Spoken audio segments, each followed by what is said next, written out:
Ready? Ready. We are... I can't yell. we are tWoTcast episode 269. I'm so glad I got to introduce that instead of Jono. All right, everyone shut the f*** up. Wheel of Time. Reread podcast. Explicit and R freaking rated. John is the wild card, always talking shit. Joe's the straight man. He's a total dick. Tom calls in if he's not too busy. We are tWoTcast! You're listening to tWoTcast, the Wheel of Time reread podcast. Now covered Robert Jordan's The Wheel of Time, Book 2, The Great Hunt. With me is Jono. Jono. Joe. No, hey, Tom. Hi. Tom, study your math. And with us is special guest Allie from Wheel Takes. Hey, what's up? Hey. Introduce hi. yourself. Introduce myself, just like off the phone. Yeah, I mean, I just did it, but you can do it too. Well, I'm from Wheel Takes, the podcast, where I am a first-time reader, and my fiance, one day we'll get married, COVID permitting, Gus, basically gaslights me through the entire reading experience. Good. Very good. That's a good explanation. Yeah. That is kind of the best. That is the best explanation for that, I think. And he was just here recently, and he said he got drunker than he ever has before in his entire life. How's your drinking going? I decided to keep it a smidge classier. So I just had 3/4 of the bottle of wine. He had, I swear to Jesus, like 5 shots, and then was like drinking a bottle of wine through the podcast. He killed that bottle and went back for more. I don't know what else he had, but when I found him, he like could only speak in Wheel of Time. Like I couldn't get him to give me a real answer to anything. He was just like, Lanfear is, and I was like, do you want some starches? And he was like, Lanfear is starchy. Cool. Sounds real. Sounds good. So I've never seen him like that, and we were together in college. Okay. So. damn. Okay. Good to know. Did this make you rethink anything? Didn't make me rethink anything. Yeah, I think it's interesting that you decided to be on the podcast after that. Well, I think I was talking to you guys through part of it because I was like, what did you do to my husband? That's true. Yeah, that's true. Where do we start? You know, it was kind of Gus though. Like halfway through the episode, he was like, "You guys could totally have Allie on. You haven't said any spoilers the whole time." And I was just like, "Shit, he's right. We haven't. Maybe we could do a non-spoiler podcast. We can do it with Allie." So it's going to be a little challenge for us, but I think we'll be okay. What was that? I'm proud that we got him that drunk. You're allowed to be proud. He has never thrown up from drinking before until now. So good. Yeah. One night with tWoTcast. Yeah, we accomplished it. Who cares? He'll get over it. Is that like one night in Bangkok, Jono? Yeah, one night in tWoTcast. Yeah, you were one night in tWoTcast. That's not our first version of that song. We're not good people. No. If anything, I felt really left out, and then I was like, all right, I feel less left out, so it was actually a good thing. Yeah, it's this would be a big disappointment. Yeah, this is going to be a big disappointment for you. It's just dumb dick jokes from Tom. It's really all I have. I haven't even read the books. I just make inappropriate jokes whenever I get the chance. Tom's in your seat. He hasn't even read the book 4. Yeah. I didn't even read what we're talking about tonight. 269 episodes. And that's the only reason he's got the intro is because of the 69. He's very, very kind of low class. I didn't realize this was episode 269. And then just so everybody knows, like behind the curtain, like Jono was begging to have that introduction like a week or 2 ago. He just really wanted to do the 69. Yeah. And Joe refused to change it. Ever. Nice. I figured Tom and I could kind of like tag team it, you know, like I would get kind of maybe the top part and he could get the bottom, but I guess Tom's not really feeling that right now. I see what you're saying. Like a 69. Is that what you mean? Yeah. You didn't do a great job there. Yeah, thank you. All right. Spoiler warning, but not really. I guess through book 4, book 3.5. Well, you already said we're not gonna roughly through. try to spoil it based on how long she's read. Let's just try to stick to no spoilers. We're gonna confine it to the Eye of the World and the Great Hunt, and then maybe pepper in a little Dragon Reborn, and that's it.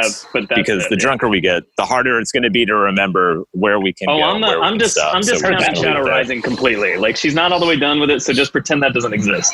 But yeah, all right. So no Shadow Rising. So spoiler warning: we might discuss things that happen in the first 3 books. Nothing else. We'll probably fuck up later, unless Allie hangs up in the middle.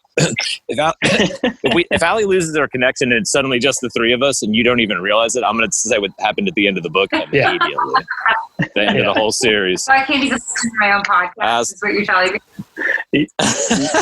You can listen up until you listen to it until you leave. Yeah. Until you're cut off.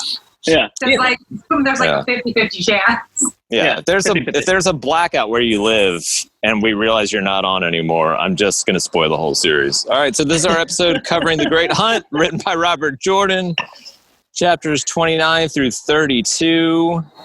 Allie's here to give us our recap. So you're recapping chapter 29. Joe, what's it called? It's called Shanshan. Wait, just chapter 29? What? Huh? What? Just chapter 29? No, you're doing all of it. Okay. But just this one for now. We're going to discuss it. 32. Yes. We do this one and then we talk about it. And then just doing this one and then we'll do the next one and so on and so on. Okay, because I was going to say, like, dude, I avoided studying for a test for this. Oh, wait, what? Why would you do that? I got fired because of COVID, so then I was heading back to school. And then, like, I have a quiz on Wednesday, but I did this instead. And you were like, quiz on Wednesday. I'd rather get drunk and do tWoTcast. That was exactly right. Yeah. I've been taking, like, the business of entertainment courses, and so I'm trying to, like, learn how to do stuff, but I did this instead. And this is relevant. This is the business of entertainment as done poorly on a podcast. That truly, I was like, how can I business of entertain if I don't actually do my business? Okay, so Lights Up. I'm truly in theater because I start everything with Lights Up. Okay, there's Jeffrey Bornhold. Yeah. He's over the dead and burned village, and he has orders to obey the questioner. He sucks. I don't trust him. And they're on Almouth Plain. That's all. So important. I can never remember Almouth Plain, but I think it's between the 2 angry, rhymey cities, right? It's like Terrebonne and the other one that starts with an A. Yeah. Airy something? Sure, yeah. We'll go with that. Oh, I have to tell you that part of my podcast shtick is that I don't remember anyone's name, and so they all get nicknames. So I will make it clear because I made Gus tell me who everyone's real names is. I actually like if you just use nicknames and we'll have to figure it out. Okay, I'm fine with that. Have to fucking figure it out. Okay. But so he's got a buddy named Muad, right? Or something, who has Bly Manor face. I've been watching a lot of Haunting of Bly Manor. And he's got like a really creepy, burned out face. And I'm like, that's appropriate. And I just wanted to say as like a pro tip, like if you find yourself hanging children, like you're the bad guy. I think that's just if you find this is happening to you, you're in the wrong. You know, if you, for any reason, find yourself working for some guys and they're like, here's a bunch of kids, you should hang them. You're the bad guys. Call someone. Okay. Let them know. Like I was at a playground the other day with my daughter and I was like, those monkey bars, you could hang a bunch of children from there. Is that a bet that you're not supposed to think that? Well, if somebody asks you to hang a bunch of teachers, find a parent or a teacher or a policeman. Listen, as someone who teaches kids or taught until furlough, you're allowed to think whatever weird, intrusive thought you think, just don't act on it. Right? Oh, okay. So it's not until that I hang the children from the monkey bars, then I'm the bad guy. And that you're the bad guy. Okay, gotcha. So you can pull the rope around and make gestures? What if those children have wronged my daughter and I'm really enacting revenge for her on her behalf? Because she's only 2. I mean, she can't do it. Well, as someone who has taught children, I'm not allowed to endorse hanging other children. But like, do what you have to do. All right, fair enough. All right, good. I think we're finding some gray area in your hanging children. You're the bad guy. the whole time. One giant gray area because strong. I would have a student flip off another student, and I, as a teacher, am supposed to be like, "That's wrong," but on the other hand, I'm like, kind of deserved it. So. Yeah, good job. All right, continue. I'm sorry I interrupted. Make sure you put this podcast on your teaching resume in the future. Yeah. Could you spell us your last name as well as your, kind of just put everything here, if you will, all your info. Yeah, and also where you've taught, your credentials, any websites connected to your real life. Okay, let's see. Oh, they all wore Tara Bonner cloaks, which I'm like, please, honeys. That's like a Halloween costume that they were wearing. And then I also wrote, that at their sports games, the edgy kids yelled Tara Boner at the opposing team, which I stand by. Oh, and I watched way too many shows, like crime shows, to fall for they were wearing Tara Bonner cloaks. I'm like, yeah. Honey. She fell on the stairs because an owl hit her. Please. Okay. And then they spell it out for us. Their name, they were the questioners, and their names are Child Earwin, which I'm like, that sounds like earwig, unfortunate for you, and Child Juan, which hereafter is known as Wanna Kill Some Kids. Bornhold says cut them down so the villagers won't think that there will be any more killing. Okay, Jeff. Seriously. Okay, he's like, cut all the people down so we won't think there is any more killing. And I'm like, Jeff, these people are going to think that you're making room for more hangings. Am I right? That would be my first thought. As shit. Okay, then they decide to further traumatize people because that's what good guys do, obviously. Sorry, that's my cat. So Muad, so he's got bly face, right? He's got a weird, burnt out, weird, crusty crust face. Mm-hmm. And or expressionless weird something. And I think that truly what happened was not that a dark friend got him, but it's got to be something embarrassing that he blamed on the dark friends. He was doing fondue and then he went after the meat that fell in with his face or something like that. Like bobbing for apples. Yeah, and he was like, it's totally dark friend. People claim that their injuries were because of a shark attack and you're like, honey, please. I think bobbing for fondue apples makes sense. I think that's probably it. Who among us hasn't? I mean, am I right? Yeah. I guess Jeff from Bornhold, but he's kind of a dick. He's kind of a dick. I don't know. Every time Dale, right? That's his name, Dane Bornhold. He's the vengeance baby. Every time he gets mad about his daddy, I'm like, honey, why are you so upset? Your dad was a dick. I did write that. Because he's also a dick. What? Because he's also a dick. Does dick beget dick? I guess. Yes, of course. Yeah. On a good day, yeah. I wrote that Jeff from Bornhold was because I made Gus give me a white cloak key because they all started to run together for me after a while. I wrote that that Jeff from Bornhold was Dane Bornhold's soon to be daddy instead of dad. I like that. Thank you. I do my best. So Bornhold wants to find out more about the Shan Chan, but then promptly rejects anything he's found out about them. He's like, oh, I hear they have monsters. That's not true. I hear that they look like bugs. That's not true. But the Aes Sedai are working with them. That's definitely fucking true. Because anything that happens with the Aes Sedai, they're like, yeah, that's true. They're fucking evil. But everything else, let's just take that shit at face value, but everything else we'll take with a grain of salt. Sure.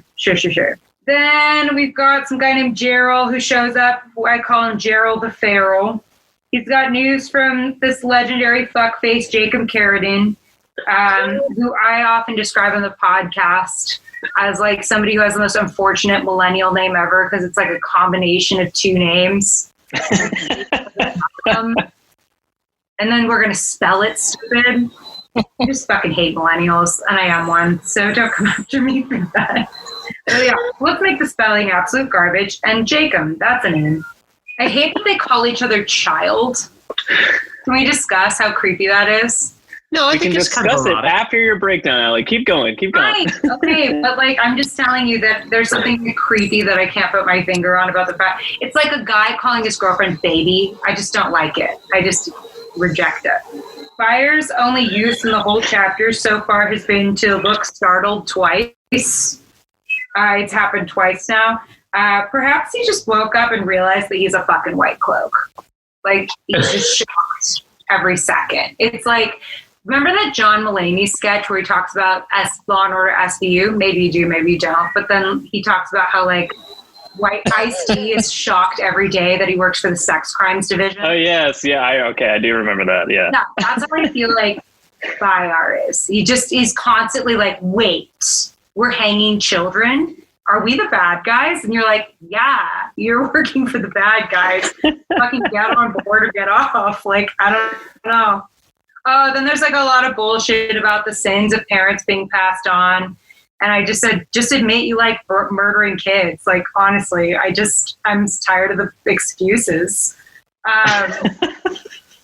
Sorry.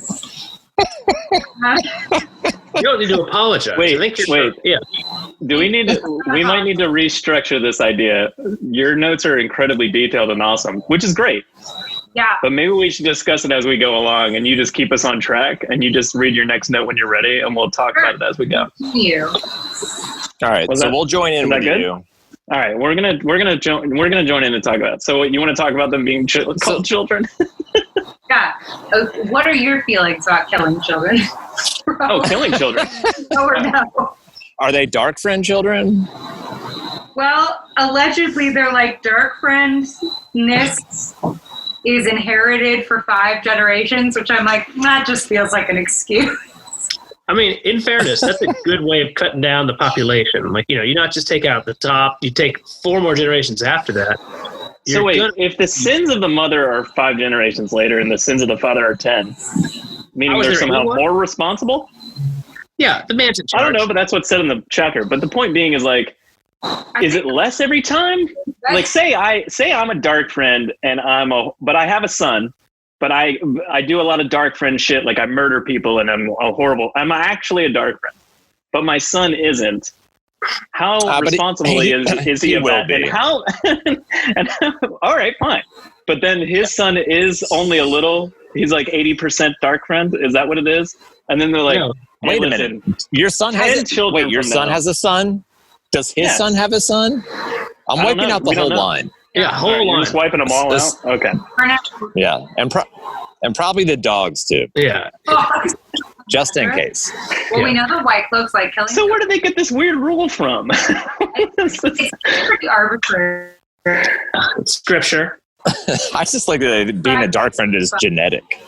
Yeah. Do you think they find a dark friend and they're like, oh, he is a dark friend, but he's not that bad of a dark friend. He's probably 10 generations removed.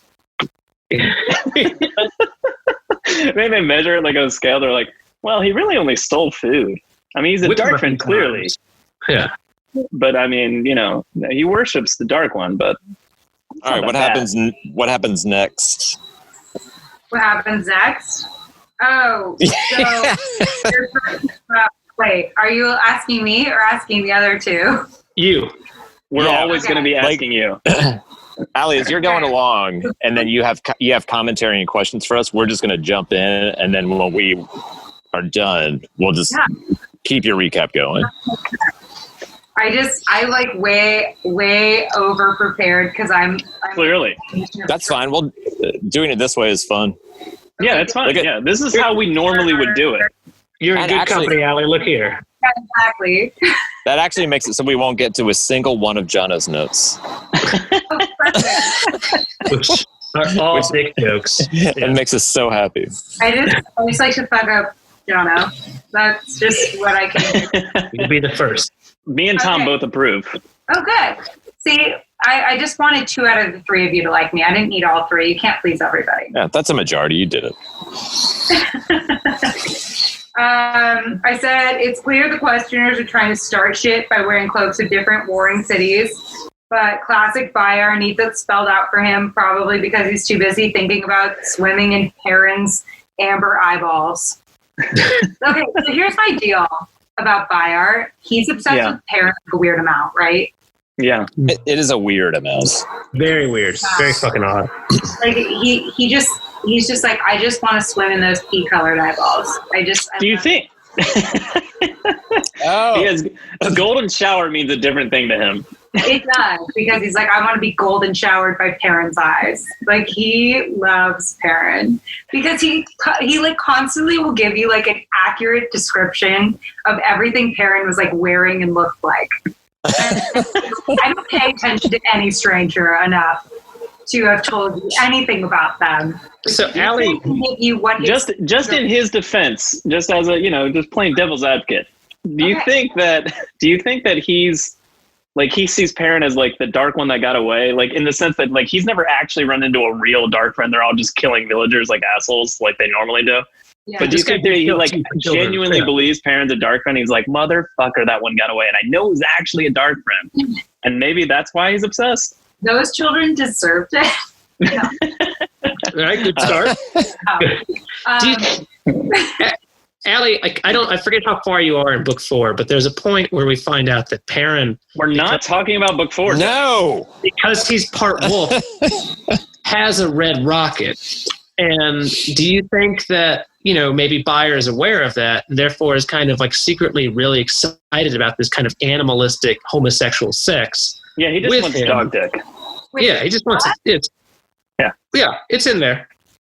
I think you're fucking with me. Are you fucking with me? No, Buyer's fucking with Perrin. Well, I mean, we're not clearly with you.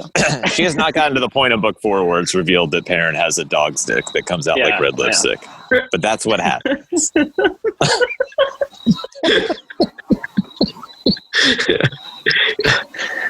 There's hints all over book 1 with Elias. Yeah, he's a wolf man. Yeah, what do you think that means? What is this man and what is wolf? That's the question. Yeah, Well, he walks around on 2 legs, so that's the part that's man. But his dick is all wolf. Or like they get stuck together and you can't like take them apart. Yeah, he can't. Yeah, but Buyer's looking forward to that is our point. Yeah, that's what's been occupying my mind. I can tell you what he's wearing: shorts and a red rocket. I don't know, just a red rocket. I never fur capris. I forget about that. Yeah, sorry. His pubic hair doubles his shorts. Yeah, that makes that's Perrin. Yeah, maybe it's time to move on to the next part. Yeah, we've talked way too much. All right, wrap up this white cloak part. Like you bastard spoiled the dick thing for her. Yeah. Vale is very excited. Oh, okay. So, okay. Then Jeffrey decides to do this weird shit where like this sad little man comes in. He's like a little army general who just like wanted to go about his day. And then he starts like sharpening his nails with a knife. And he goes, I don't know why this makes people nervous. And I was like, I don't know. Like, the fact that you're fucking doing like a vein slicer on your nails like it's nothing. Like, fuck, dude. I don't know. He's just a piece of shit. I mean, they don't have nail clippers though, right? I hate the white folks. They're fucking dicks. Wait, how do people in the Wheel of Time trim their fingernails? They take a really dull knife that's really just turned down to an emery board on accident, and that's what he's just slowly scraping it back and forth across his. Like, it's just a really dull knife. Yeah, probably. I don't know. They don't have clippers, do they? I don't know. I'm asking. They do have shears, so why can't they just make it smaller? Yeah, I guess. So you think Rand has like a bag that has nail clippers in it? That's what you're telling me.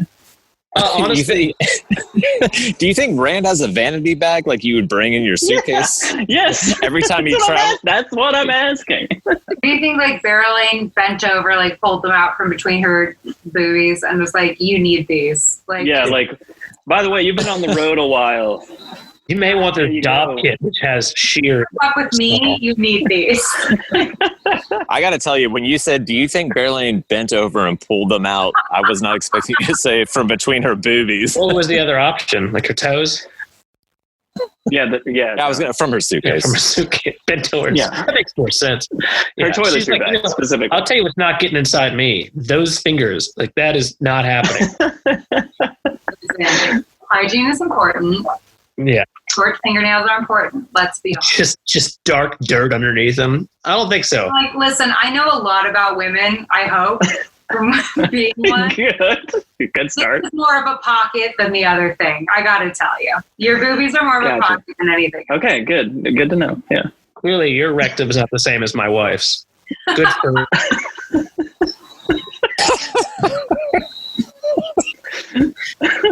Listen, I know your wife. Well, R.I.P. Allie, we're not even halfway through the first chapter. All right, let's finish this real quickly. Yeah, keep moving. All right, already on vaginal and rectal pockets. Okay, where can we even go from here? Praise, we're with Bail Domon now, but fuck, it's a fucking Sean Chan. Oh, I wondered if Robert Jordan just like really hated some guy named Sean Chan. Yeah, I think that makes sense. I wanted to know, like, I was like, that could totally be a guy or a woman. Sean's a woman's name. He's like, fuck this guy, am I right? Sean Chan.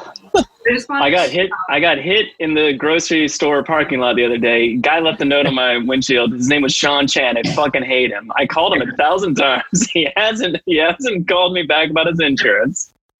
Now my bumper's fucked. I'm writing him into the books. Not my book series, 15 books. All right, here we are. So, then Don is confident he can outrun the ship. He casually mentions he's got some fireworks on board, which is a bad sign, always. And then he mentions casually that Sean can explode stuff, which is also a bad sign. He talks about how people are forced to swear oaths without the Sean Chan bothering to explain what they mean, which, here's the thing that bugs me about the Sean Chan. Like, slavery aside,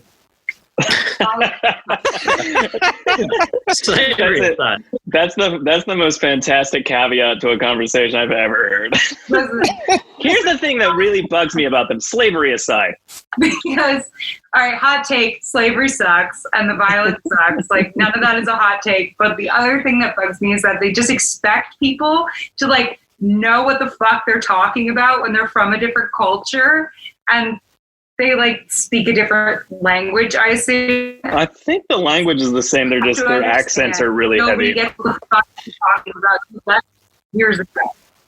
It is kind of insane that they expect people to understand that. I agree with you. It is especially the irony that they're from this continent and like they're from Rand's continent, went over to another one, took 1,000 years to come back, and like are drastically different people than when they came back and then when they left. Yeah, of course. Yeah. And then they're wondering why the fuck you don't seem the same, and like again. Yeah, they're like, why didn't time stop over here? Whereas we carried on for 1,000 years. I'm mad about it. And I'm gonna make you swear new oaths. Allie, these oaths, you get it.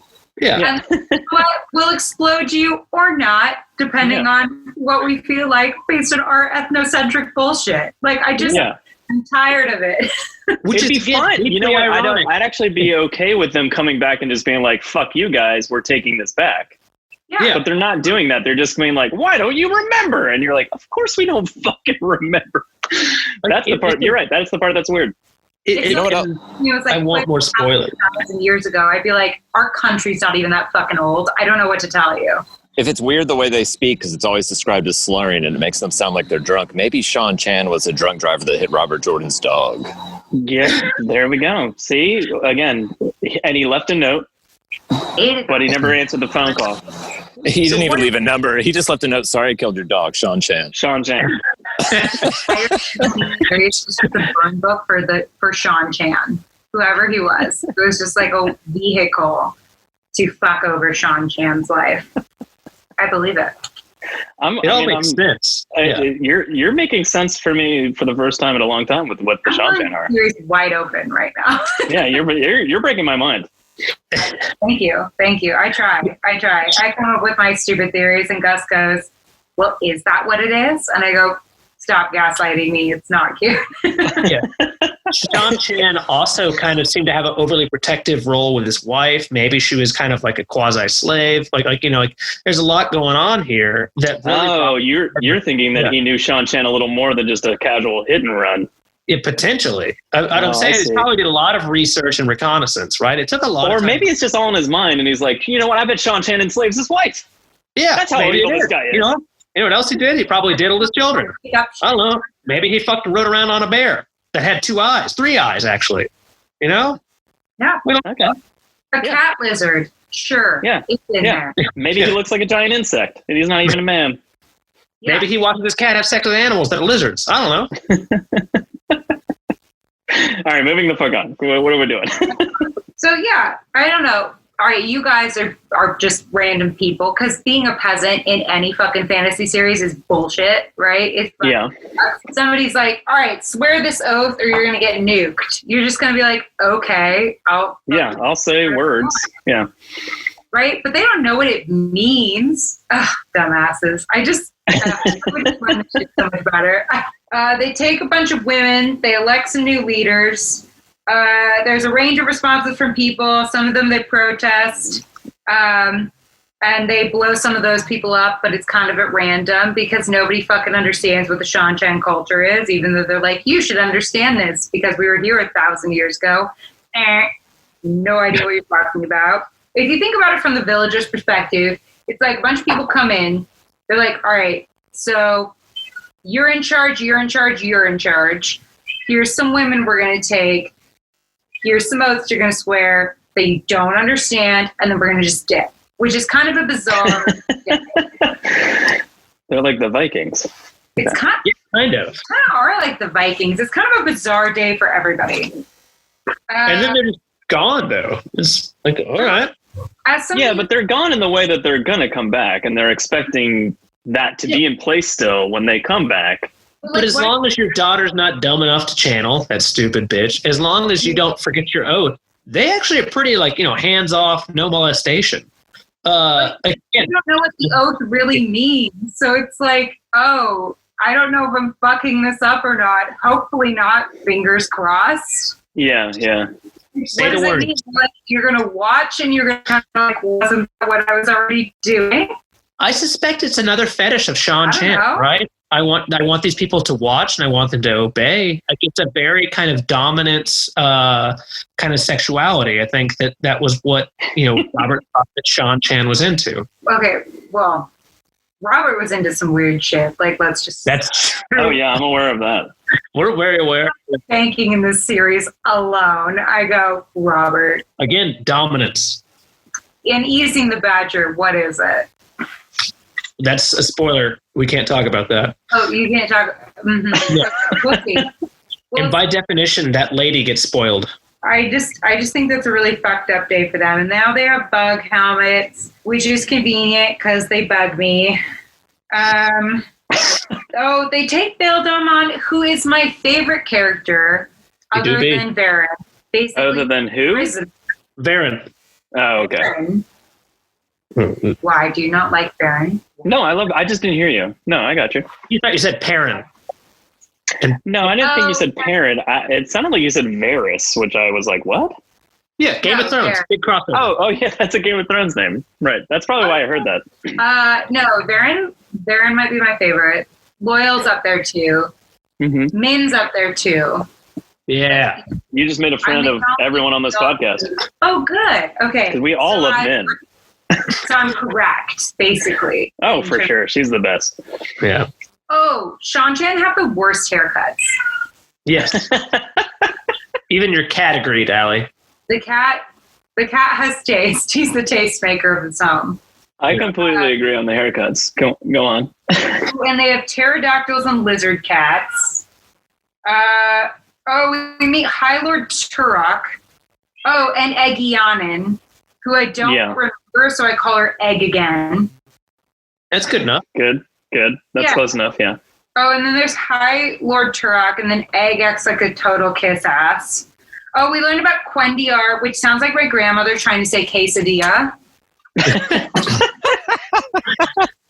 The white one. I have the white one. Yeah, so you're half Hispanic. I get that. Yeah. She can't pronounce anything. She can't pronounce quesadilla or tsunami. How does she pronounce those things? Quesadilla.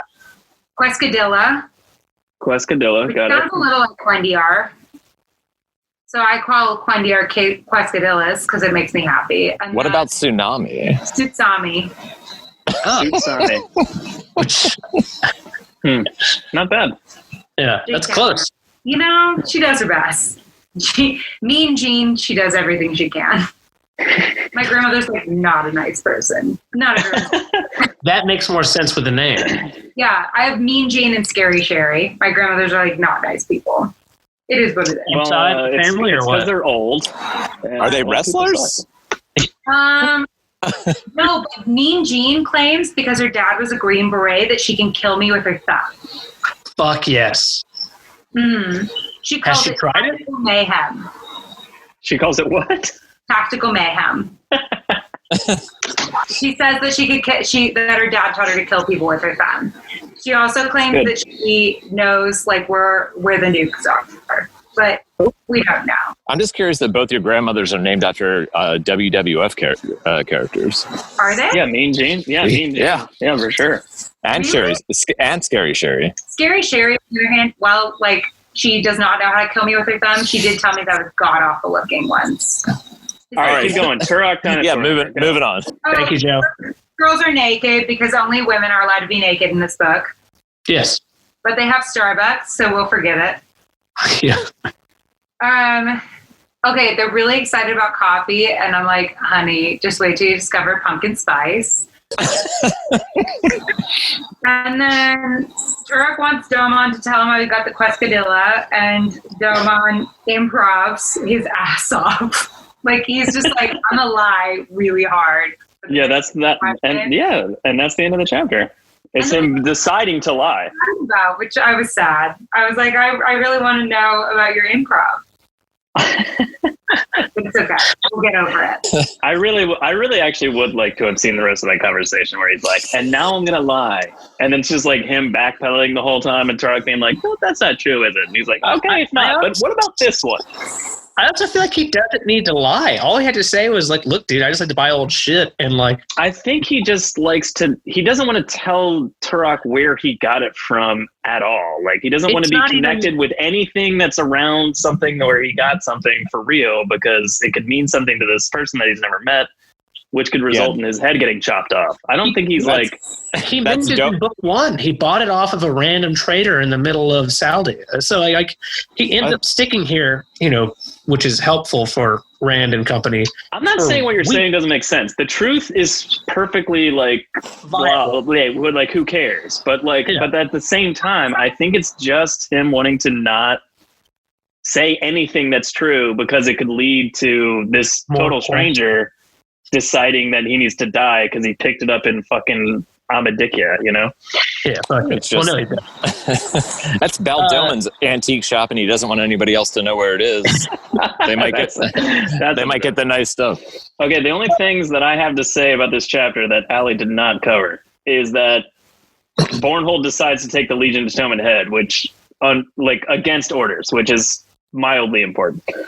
Yeah. And then other than that, I just wrote Doman gets bitch slapped for saying Aes Sedai, which is just a funny note. Yeah.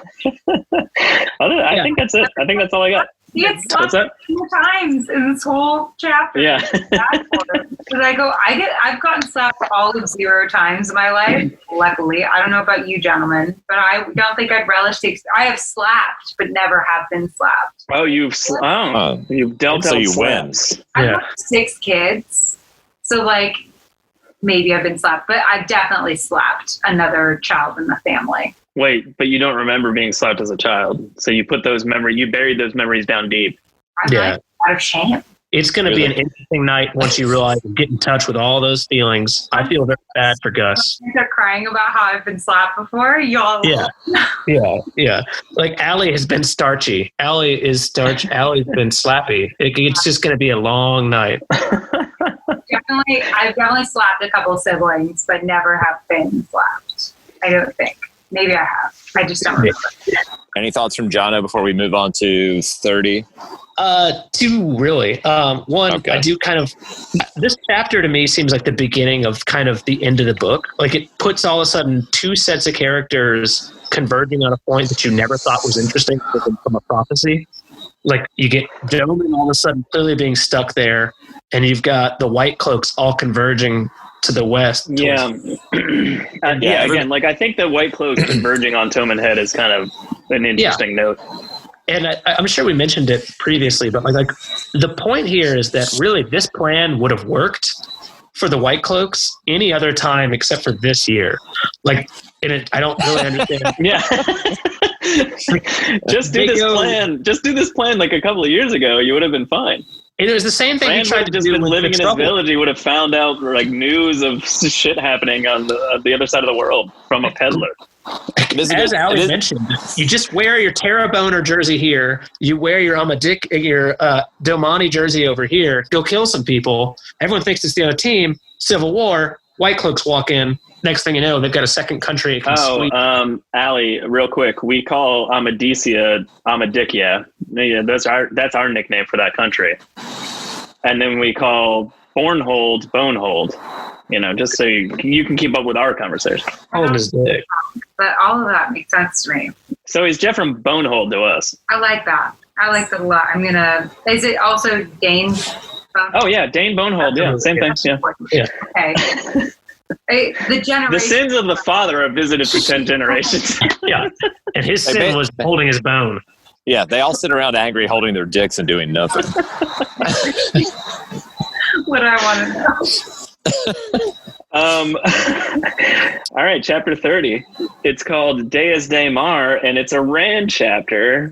And Allie, you're going to start us off, but we're just going to do the style we've been doing so far and interject along the way, as opposed to having you read the whole thing. Okay, it's all like post-Illuminator house burning, which was totally Rand's fault. And the Illuminators are like, what giant fire? Because they like to pretend like it didn't happen. But we all know that Aludra got like in massive shit for this, which rip, like that sucks. You lost your job in COVID. Rip, I understand. Rand is an idiot about Dias Del Mar. What a shock. You guys, he's so stupid. He ends up doing okay by accident. Yeah, but by accident. Like Allie. He goes, no, don't do that. And he goes, I'm going to do it. I'm going to do it anyway.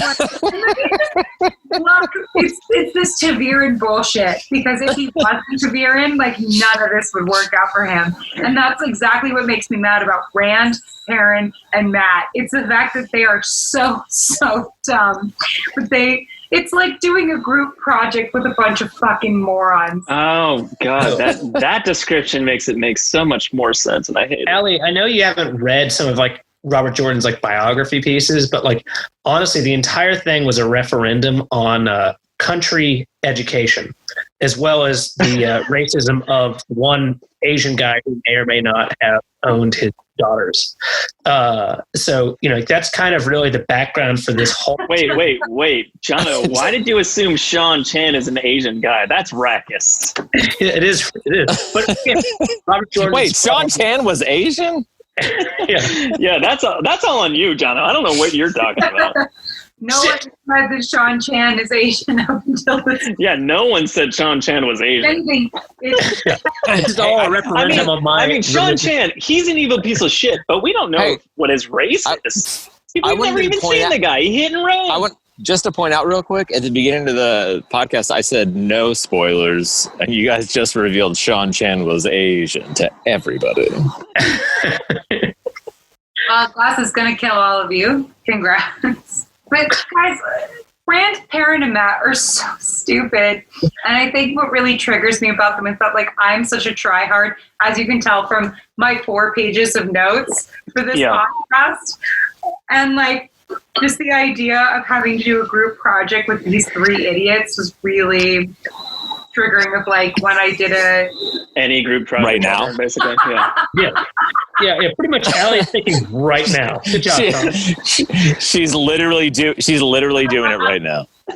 I would never say it. That was your... We will. But I'm glad you pointed it out, Tom. We are idiots. I guess I just wish these morons would listen to someone who just knows more than them. You know what I mean? It's just hard. It's just hard to watch. Like, more... I feel like Rand tries to listen to others, I think. What? Yeah, I'm with He Allie. listens to Lan. Lan teaches him things. He listens to Tom. He listens to people that are smarter than him.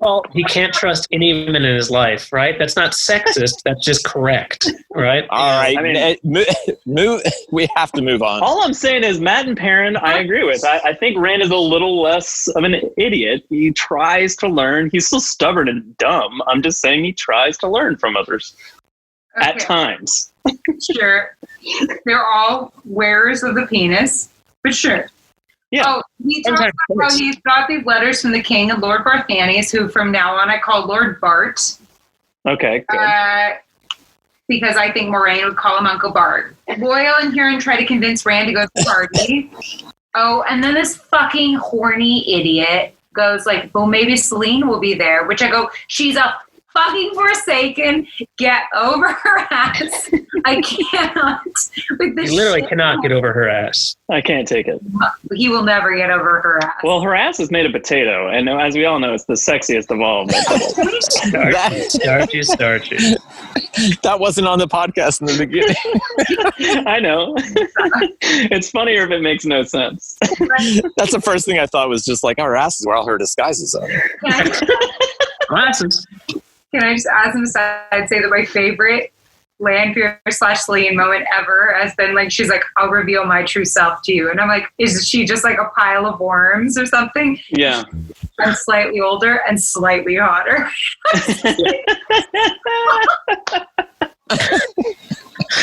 I mean, we've berated 5 this episodes in a row. Yeah, we've been doing this for like basically since Gus was on, I think. So like we've been talking about this for many episodes now. But we've compared Lanfear's Selene disguise to like the nerdy girl that takes off the glasses and she's suddenly hot. Glasses and yeah, and her hair comes down and she's like, "Look, I'm beautiful." And like, you were always beautiful. You just had glasses on. But I'm beautiful. Tom's point has always been like, it's been 3,000 years. No one knows who the fuck you are. Like, what are you doing? Just be normal. No need I to think she disguise just wants to yourself. be like Rand's age, quote unquote, because he's not as old as her. The thing about Selene also is that she really fucking gets teenage boys. She's like, look, boobs. Yeah. See, she's good. She knows what she's doing. Follow. She's like, oh, I just wanted to wear your shirt for a minute. Yeah. I mean, That's why I was here. that works. Rifling through your bags. She bail filed off all her leg hair too. Always smooth. Versus like freaking Ishmael that's like, look, I broke rat backs. Wanna hang? In fairness, had Rand been a teenager, I just love wanna hang after being a multi-murderer, like a serial killer, Rand would have been so in love with Ishmael. Like that would have been his thing. It's like, oh, we can do that together. Unfortunately, It's a really good point that do you want to hang out with a homeless guy that breaks rats in half or like a hot lady with boobs? If you're 18, boobs. like, I don't know. I'm just saying, like, Boobs. she gets it. She gets how Yeah, right away. Yeah, she knows what she's doing. she's the most effective Forsaken so far. Bilal was just an idiot. Samael's doing whatever with his dogs. And Ishmael's like, rat backs, is this what you like? Like, no. What about if my face was the fireplace? Yeah. What about that? And she goes, boobs. And he's like, I'm in. Let's go. It really is just tits and like, I could buy you beer. You're not 21. That's how you do it. That's what I'm saying. And I'm just like, listen, when I thought he was like actual Satan, I was like, Satan has no game. What is wrong with him? He's like, I just go, clearly you've never met a teenager in your life. Like, I just don't. it's been 3,000 years, okay? Yeah, he doesn't really remember being a teenager in his defense. Yeah. Clearly. He's like, let me break some rats. Will that work? I wrote, Rand is sick of hearing sucking his flute. We'll get to flute sucking in a moment. No, Yeah, it's at the party. It's at the party. It's more at the party. Oh, I love that we go from... okay, Rand decides he's going to let people see the unopened envelopes, and everyone's like shaken by that. But I also love that we go from, like, Rand goes, well, we could just leave the city. And somebody's like, we can't take 10 Trollocs. And I go, honey, in 2 books, you're going to be taking a castle full of fucking Trollocs, and it's going to be fine. That's correct. I love that journey for him. Yeah, it's exponential for him briefly. Truly. And I go, and you're going to be trying to like weirdly pump the life back into a dead child, and it's going to be weird. Spoilers. Yeah. Spoilers. That is one of the fucking coolest scenes, though. Tragic as fuck. But go on. For real. Yeah. But I just go, it does not do a lot to lessen the fact that everybody thinks you're fucking crazy. No, but it is erotic. No. Yeah. But sure, like it's cool and it's tragic and it's amazing. But there's a fire in the inn and Huron is in there. This was a very stressful moment for me on the first read because I agree. Yeah, and Inktar were the most expendable, which y'all. Yeah, this is a very stressful. Like, there's a few things. Robert Jordan puts in some very tense fucking writing pieces, and this is one of those that even though you clearly expect your character to make it through, considering there's hundreds of pages and a couple dozen in a book or dozen books or so, it's still very tense and also very poorly thought out. Again, with your dumb Rand point, literally what you're taught not to do is to enter a burning building and then to go into it and stand up to try to grab stuff. Like, it would not do well with a fire marshal. No. They literally tell you, leave all that shit behind. It's not worth it. They don't have fire education there. Get again. people out if you. They don't know stop, drop, and roll. Yeah, get they people don't. out if you can, but if it's like you versus getting people out, you should probably exit the building because you're not going to be of any use. You're right. So. That being said, he does get Huron, but then he still goes, what about that banner? Let me think about it. That thing I hate. Let me go into the room. I'll think about it more in the room. While standing. Wait a minute. Maybe I should just let it burn. Wait a minute. I need it. Wait, no, I don't. And then it's like that. It's like that meme. It's like that meme of the dog in the room on fire, except the thought bubble is just like, what about the banner? Allie, we do a thing on the show where I listen to our old podcast from a million years ago, and I talk about what we may have talked about. And I've specifically not pulled anything out that's too spoilery, or at all, rather, since you're on the show. But Tom said, I think they're idiots. They attack the city with Darkfens and Trollocs, and they leave Huron all alone, which is a solid fucking point. I mean, like, why the fuck did they think it was okay to leave him? They've literally already fought Trollocs in the city, and they're like, Huron's fine to just watch the trunk by himself. Let's go hang out. We'll go to the building again. And why did Loyal go? Honestly, Rand directly contributes to Dina's death. Like, Dina dies, Rand's a fucking moron. Hey, that's chapters from now. Yeah. Which is not now, but is about to happen. Like, I completely agree, though. Rand's inability to comprehend the great game directly to and also Tom on Dina's the death. fire. Like, Tom said Rand just wanted his fancy clothes. He didn't really care about the banner. Yeah. And honestly, Rand is lucky Tom didn't hold that shit against him. You would think that Tom would. I mean, we can talk about it when we get there, but I think Tom was immediately like, I want to be involved. Like, what are you talking about? What's going on? Oh, yeah, don't talk to them. Mustache, just mustache flaring. But he's very excited to talk to Rand, even though he's like, you're not roping me back into this, are you? And he's like, no. I literally just need an excuse to get away from those cougars. Anyway, we can talk about it in a minute. The point is, I think Tom's equally as... Tom could have just been like, fuck off, and run away, and that could have caused Dina's death. But he stuck around and talked to Rand for like 5 minutes. That's enough. It's half his fault. It's 50-50. That's all I'm saying. No. He's the other half of a conversation that caused someone's death. But I go, Rand's inability to think of anything other than what Rand wants frustrates me a lot. Lie. He's very thoughtful. Very thoughtful. Okay. We can talk about it. Okay. Yeah, like there's that one time where he's like, you know what I'd like to do. Oh, no, he's a complete selfish dick. I'm sorry, my bad. Thank you. Because I just look at him and I'm like, dude, you need to realize that the things that you're doing, especially in this fucking city, could lead to consequences you didn't intend and do. They do. And, like, he gets a fucking king assassinated, now Kyrian's on fire. Like, No, it's fine. It's fine. Also, Huron goes out of his way to try to, like, tell him about it, and he doesn't really, like, he's like, you don't understand. Like, they're going to read into everything you say. And, and he's like, I get it. And you're just like, no, you don't, dummy. Like, just listen to him for 5 minutes. Sit down for 30 minutes and let Huron describe it to you. He can't think clearly. He's had a boner for 2 weeks. Oh, that's true. He has had a boner for 2 weeks. There's no blood in his head. Yeah, that's a good point. And we forgot that. That is true. I decided that Rand's like weird prudishness, but also extreme horniness is due to the fact that he has a chastity belt that Tam has the key to. It's weird when Tam uses that in book 6 because it's a very strange scene. Okay, so I'm just prescient at this point. It's really strange. Tam's like, got the key. I'm gonna swallow it. Yeah, and then you know weird scene later, and it gets really weird back and forth. And it kind of there's a lot going on in it. Tam's like, you're now ready to have sex with 3 women. Here's your key. Yeah. We have 10 more minutes to finish this chapter. Oh my God. Jesus Christ. Okay.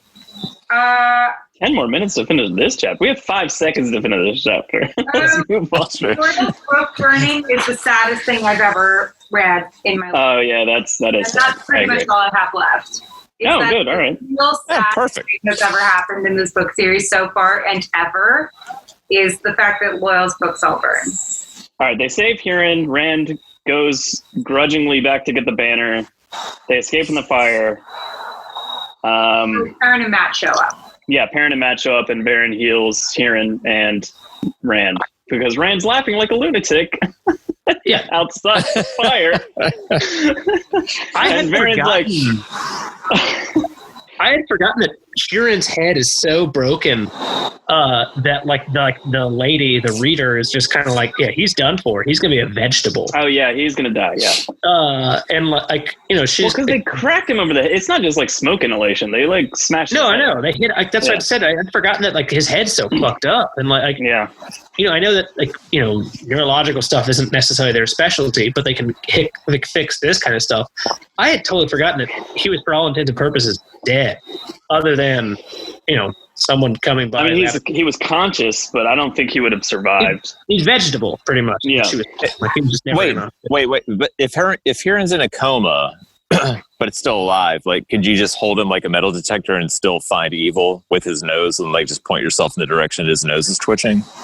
Ooh, good question. I think the answer is yes. Yeah. You don't need him alive, or you don't need him awake.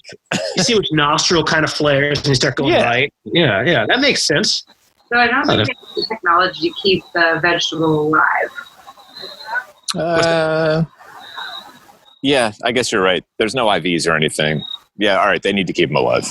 Do they have vegetable crisper drawers? They don't have refrigerators. Shit. Well, then no. This makes sense. Yeah. So, Perrin can sniff. All right. So I made a mistake. Varen heals him in the next chapter. So chapter 30. Wait, did I already say that? Wait, chapter 31. Yeah, we've done 31. On the scent. It's a Rand chapter and a Perrin chapter. Go, Allie. Okay, so Varen is here and she can save Huron. Yay! Does that mean that Rand will start trusting her? Fucking no. No. Why would he? For our viewers, Allie just threw her notes down in anger. I just don't know how much these women can do to get him to realize that he can trust their asses. It's just so frustrating. I guess because I feel for Varen and Moraine, who I call Morgan affectionately on the podcast, and Varen I sometimes call Laverne. Like, I feel so angry that every time they try to help fucking Rand, he's like, but I still can't trust you. And I'm like, God damn it. They know so much more than your stupid farm boy piece of shit ass. God damn it. Can you just listen It's a lot of frustration. All right, so here's the thing. I honestly thought a minute ago we have somebody cry. We have the age of like having read the books and having read the books multiple times and having read them again and again and again. and also, just that. But it's just one of those things where I'm like, I love where your head's at, and I completely agree with you on a lot of levels, but not all the levels. And I can't really discuss it with you because this is getting into those realms where I'm like, well, I can't talk about what they may be doing right or what they may be doing wrong or what he should be listening to or what he shouldn't be listening to because I know things and I don't want to spoil anything. I think it may also partially come from being a lady and being in a situation. Oh yeah, and I agree with that. But that's also fine to have that perspective. That being said, on a first read, I think I was just as frustrated as you, and I was like, "What the fuck? She's just trying to help you, you idiot!" So I mean, like, I'm right there with you.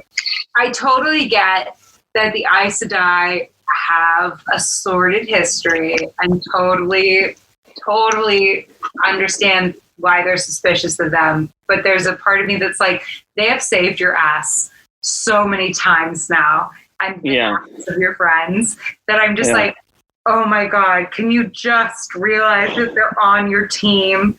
And like, I guess also maybe it's a smidge triggering as a lady to have some random child who has no credentials come in and be like, I know more than you. And I just want to like smack them. Yeah. I think I would defend him more in this moment if it was not Varen or Morena Swan. But like she's one of the three that he knows is on his side, quote unquote. Yeah. Which I guess is why he allows her to be around him at all, to his credit. But at the same time, I'm like, learn from her. She's not going to kill you. Yeah. And you know that. I get angry when it's Moraine, Swan, or the Wonder Girls. Like okay. Those Fair enough. I go, you need to, at this point,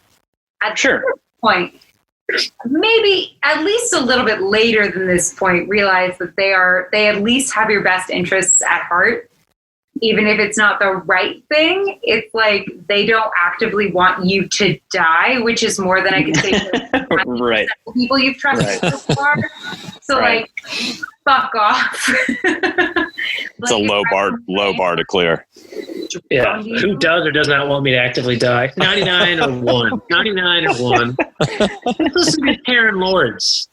So again, like if someone other Aes Sedai had showed up, I could be like, well, no, fuck. It's not about her being a woman or her being Aes Sedai. It's just that he doesn't know. She's a question mark. She could trust him or not. But it's Varen. Like, what are you worried about? It's Varen. I think we're all on team like fuck Elida and Leandra and those fuckers. Yeah, of course. Yeah, no, why? You're wearing red, so am I. Yeah, but I think when it comes... Why? Oh, wait a minute. You guys are on Team Elida. Yeah, we're wearing red. But I think when it comes to... Better than Joey's wearing black. When it comes to certain Aes Sedai, like Swan, or, like any of them that I mentioned, like, when he questions them, I'm just like, you fucking moron. They're your friends. Like, they actually want you to survive this shit. Yeah. And that's hard for you to believe, but you need to at some point get over your weird Aes Sedai racism. Like, stop. So that's frustrating. Okay. And I guess it would be less frustrating if he didn't unquestionably trust, he and Matt didn't like unquestionably entrust people named More Death. But, where are you going with this? I don't. Like, oh, there's somebody More Death who's avoiding the light. Let's follow him into the darkness. I mean, he had treasure. It all makes sense. Yeah. So technically, there is a real easy parallel in that, which no one should believe, because this is what happened to Archer Hawkwing because of the same shit that Ishmael has done, generation after generation, in that he poisoned, Aes Sedai, Rand on Aes Sedai instantly by using all the false dragons, and you're going to be used. So I get that concern, but at the same time, the whole point here, dude, is read the fucking prophecies. You are literally a tool for mankind. So either, die or die doing something useful. Like that's, realistically the issue. I have a question. All right. So Rand doesn't trust like Moraine or Varen, but he's super into Celine. Yeah. What if Moraine or Varen got a boob job? That's a good point. Yeah. Nailed it. Yeah, and that's a good Tom, I think you're right. Yeah. Tom, Varen, she's probably got breasts, but she's kind of overweight. Like I feel like it's looking for kind of like a little more like, like and Moraine's a little too small. She's carrying, Just like the rest of the Forsaken, like Allie was mentioning, they don't understand the teenage mind. Yeah. The entire 14-book series is a metaphor for Robert Jordan just trying to get Harry to get a boob job. He's like, it's super clear what I'm asking for here. How many more books do I have to write?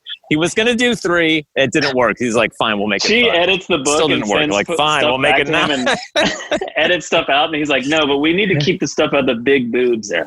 It's very important. Really, I'll make the series as long as I need to make it until this finally happens. There was a weird part in like when right before when he was writing the Conan books, when he was more of an ass man, and like the stuff in those books was just unreadable. They had to edit the shit out of it. All right, we have to keep going with what happens next. I enjoyed watching Joe's face, just like no. Jordan was an everything man. I think that's clear at this point. He was just like, women? Yes. Yeah, agreed. Yes. Men, women, wolf dick. I'm into it. They go to an inn, read letters that Celine sent him that he's a shepherd and he's going to marry Egwene, if anyone. First of all, letters can't hear you. Second, false. He's never going to marry Egwene. We all know this already. She flirts with anyone who moves. Yes, that's true. So does he, though. She is desperate to get out of this relationship, and it's so clear. It's the worst relationship in the entire series. Like the beginning of it. I kind of agree, yeah. There is zero. Well, it's because like it's an arranged marriage from when they were like children. So like even as a reader, you're like, even on a first read, you're like, get away from each other. This is not good. None of us like this. They berate the fuck out of each other on the first day.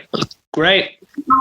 Want the same things out of life. No. They don't seem to really find each other sexually attractive at all.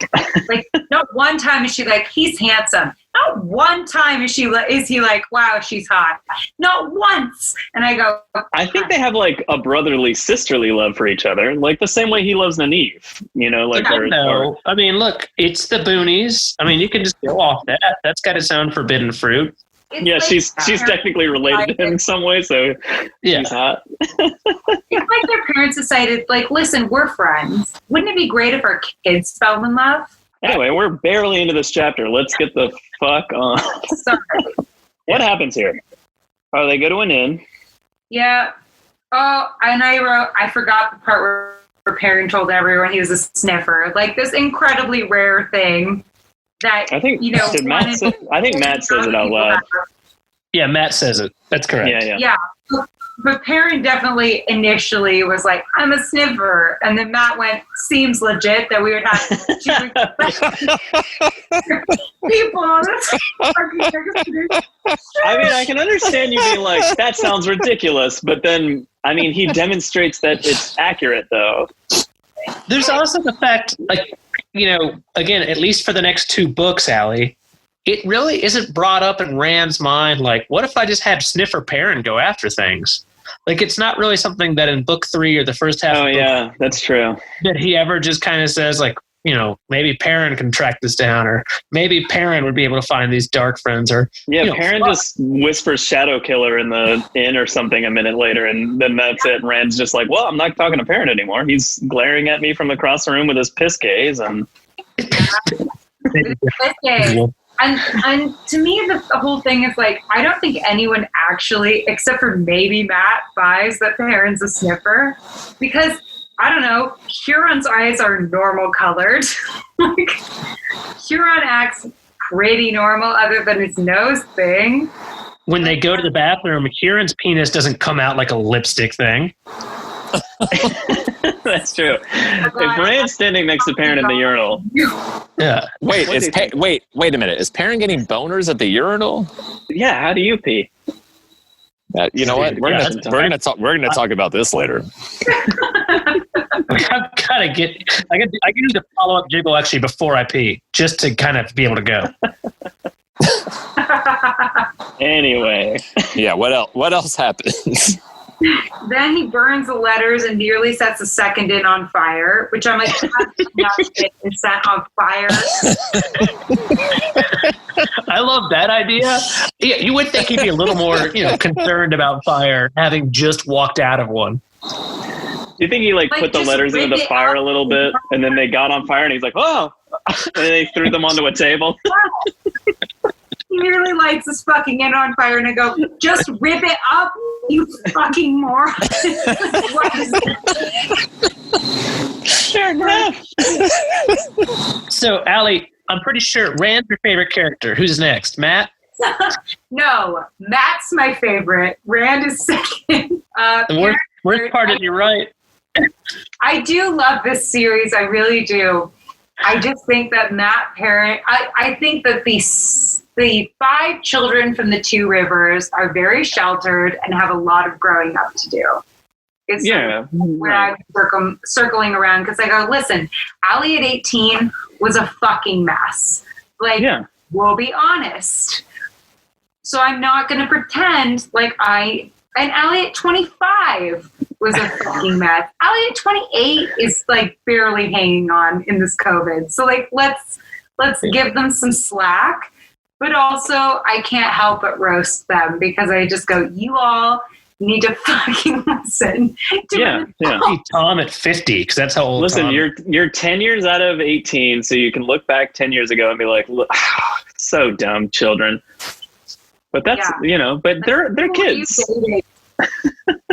They're kids, and they're doing their best in an impossible situation. I have a sister who's still their age about, and I think of her and I'm like, you little baby, you don't even know what's up. You have no idea what you're doing. I get it, and I feel for them, but at the same time, I can't help it. I have to roast them because I just can't help but think if I were a 6-year-old all-powerful woman having to deal with 5 teenagers who were incredibly moody and dumb, I would want to kill them.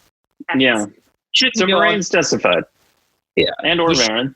We shouldn't go on this tangent, but Joe wants me to. I don't know if you know this, Allie. You don't. One of the original ideas that Jordan had was the idea of pretty much Rand finding out he's the Dragon Reborn when he's 50 or 60, way too late really to make the difference, and kind of the story of that struggle. And I can only imagine how fucking weird that would have been as a juxtaposition, but at the same time would have really avoided dumb shit like this. Ooh, that's really interesting because we kind of see a little bit of that with the flicker stuff. Yeah.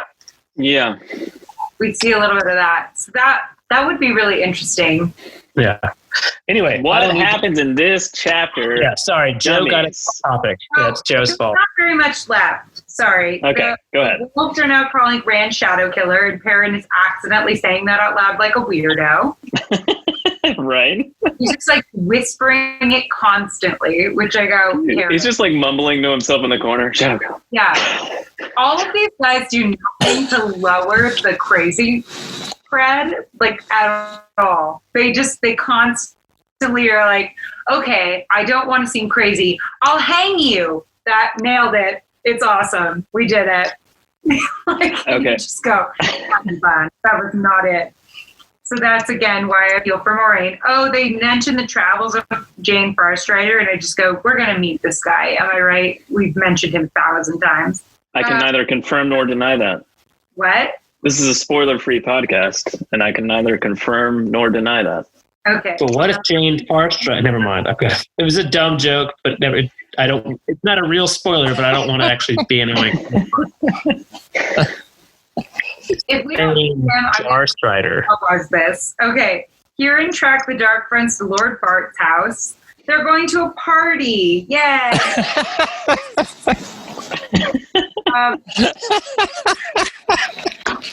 Loyal and Huron want to go to a party so fucking bad. They do. They're like, they look at every invitation Rand gets and they're like, like through the fucking fire. In fairness, Will is a 9 foot tall being, and they don't have much fucking gold. He needs a shit ton of liquor to get fucked up. So the only way they're going to do that on, like, without just blowing all their money is to go to someone else's party. They got And Huron's never going to get to go to a fancy party again in his life. This is it. And when he does, he'll get to hang out in the kitchen. Yeah. Could you imagine if a guy you've known since you were like 2 years old, and then you're like 19, and you've been hanging out with the whole time, like, and then you're separated for 2 weeks, and when you get back together, he's like, "Oh, I'm a sniffer and I can smell evil." And you're like, "What?" And then you go to dinner and he's just sitting in the corner, like muttering you and calling you Shadow Killer over and over again. You would lock that guy up. They don't do anything to friggin' lower their crazy cred. Like, everybody looks at everybody else and goes, "You're fucking nuts, dude." Yeah. I would assume that Perrin also found a weird dagger from Shadow. And all the two River boys have a chastity belt. The only reason Rand has gotten out of, Matt has gotten out of his is because he got so fucking skinny during that dagger shit. Oh yeah, it just fell off his way out waist. of it. He just shimmied out. I like your shimmy. That was good. Yeah. Now he fucked everything. Okay. I just like when Huron comes back with the news that they're at. Sorry, Allie. What'd you say? Well, I'm just like, Rand's like, Barreling, you seem great. I really wish I could. I can't. Tam has the key. Not even your real father. Why does your fake father, have the key to your penis? Doesn't make sense. You got there first. So they're in the inn and they have like a big info dump from Rand/Varen asking questions and all this shit that's going on. And Huron comes in and says they're at Barthane's Manor, the Dark Friends. Yeah. And they're trying to figure out a way in, and then Rand's like, "Oh, well, I'm invited to that party. Does that help?" I don't know if it's Rand. I think it's like Huron who says it. He's like, "Oh, Rand's got like Cheetos." Yeah, it's Huron mentions.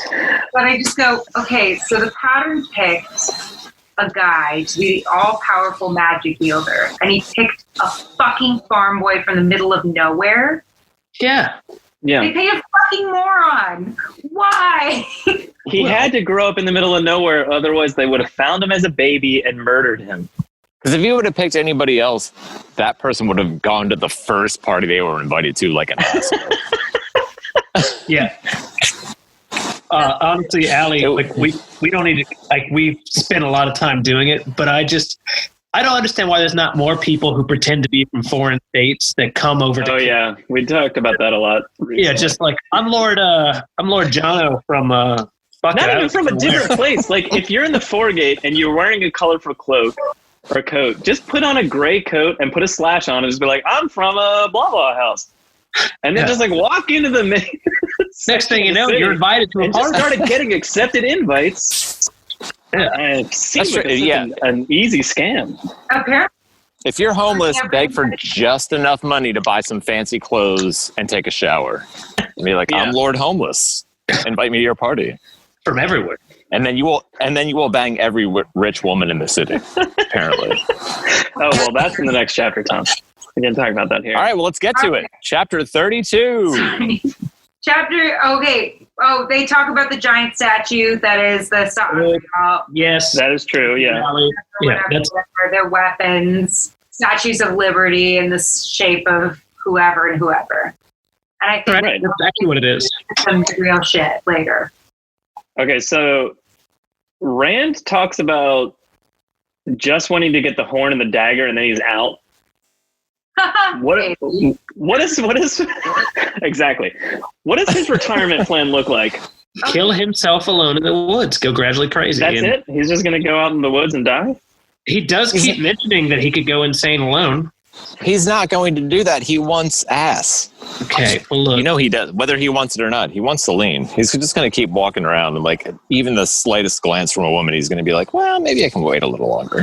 Okay. Fair enough. The horniest people in the world. Like, they're just the horniest people of all time. I mean, I wouldn't say that. When I was that age, I was not too far off. You know what he should do is just like take that perfume that was on those letters before he burned it, rub it on his left hand, and just take his right hand to town and close his eyes. That would have solved a lot of his issues.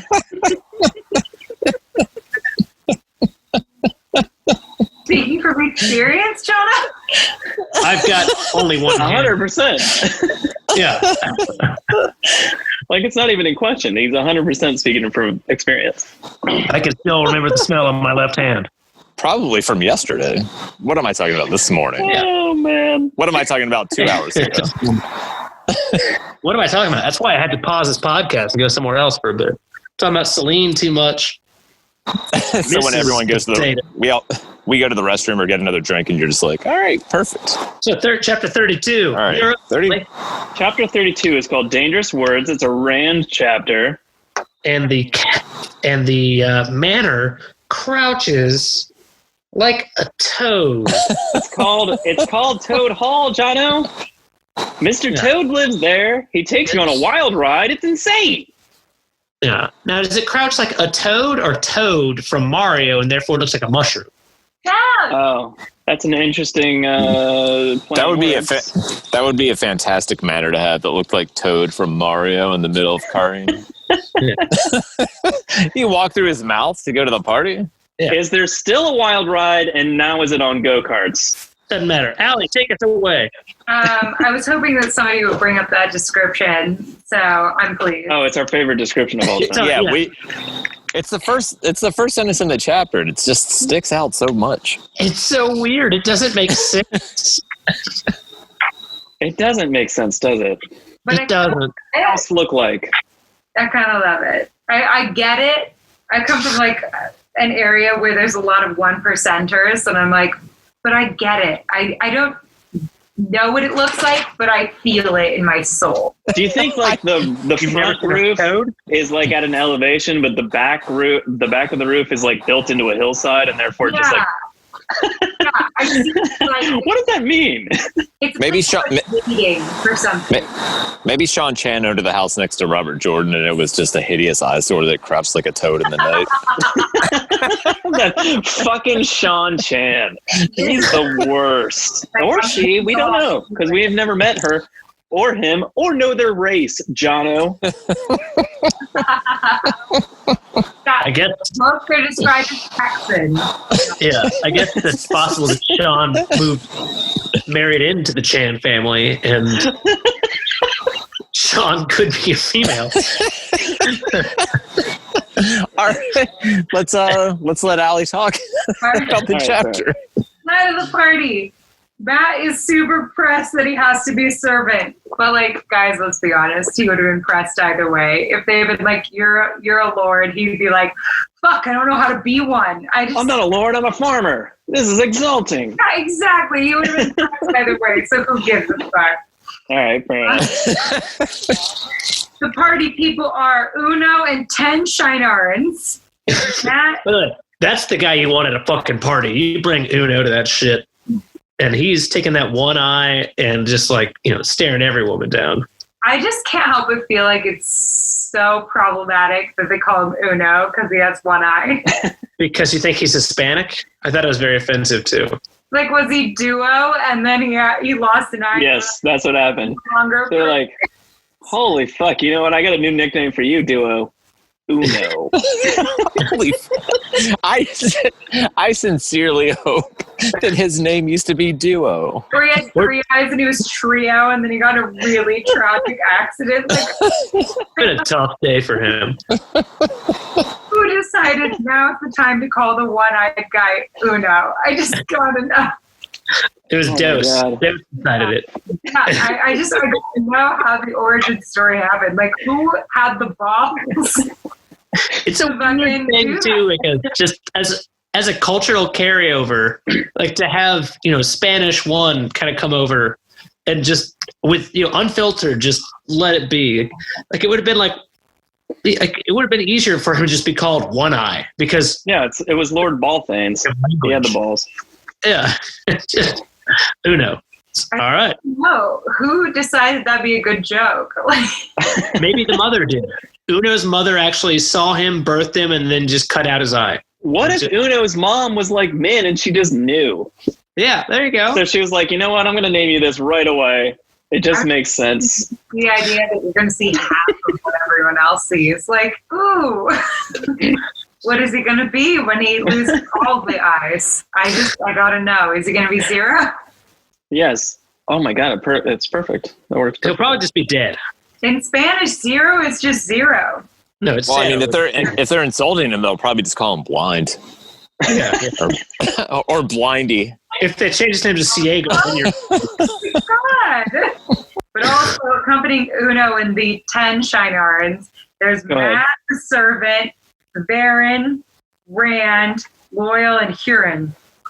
But with Loyal the friggin' Ogier, they thought Perrin would be too ostentatious, so they left him at home. Yeah, he's got yellow eyes. Can't have that. Yeah, he's got pea eyes. Ingtar's there freaking too. Nature. Yeah. Oh, forget Ogier is rare but normal. Now we meet Uncle Bart. He's kind of a creep. Agreed. Yeah, we already know he's a dark friend, so every interaction he has from there on out is creepy. But he comes up to him and he's like, "Hi, what's up? Nice to meet you, Aes Sedai." Gets weirdly like servile. And then Loyal says that there's a steading nearby, which definitely won't be important, especially the fact that there's a waygate there. Not important. No steading, only a waygate. Who gives a shit? No one cares. Everyone ignores Loyal. Bart and Randy have a chat. Much cat crossing the courtyard. Oh, Rand's like, you know what I'm going to do? I'm going to do this shit. Whatever this is. Oh, my God.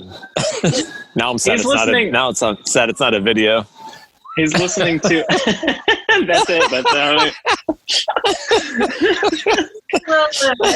Ellie's watched her cats walk a lot and analyzed the shit out of it. And she's like, what if they were in a courtyard? This is it. That's cool.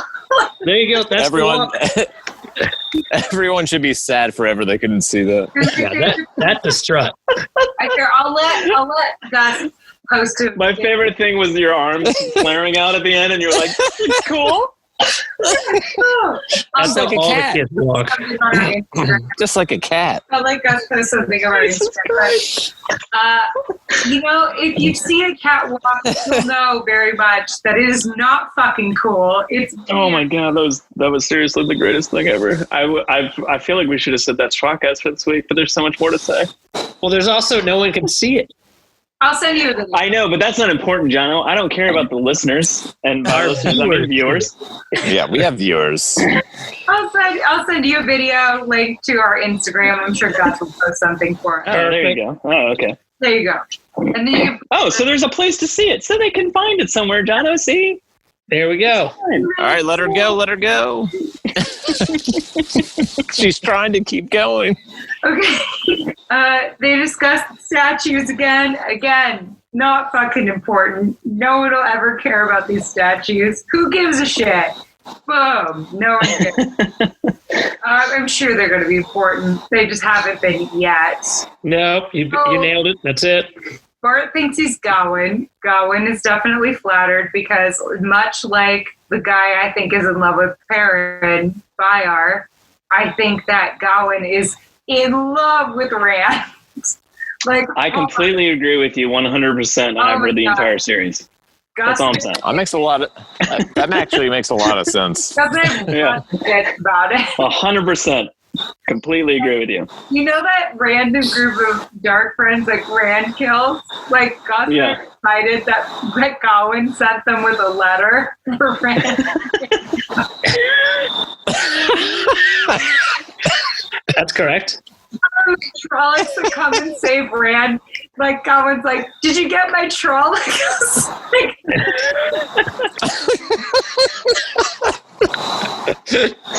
Well, all right, listen, we should have you back on for those sections of the Dragon Reborn just for this theory alone. So many sassy comments about Gawain. Like Min views Gawain sobbing, and I was like, oh, he definitely found out that Elaine made out with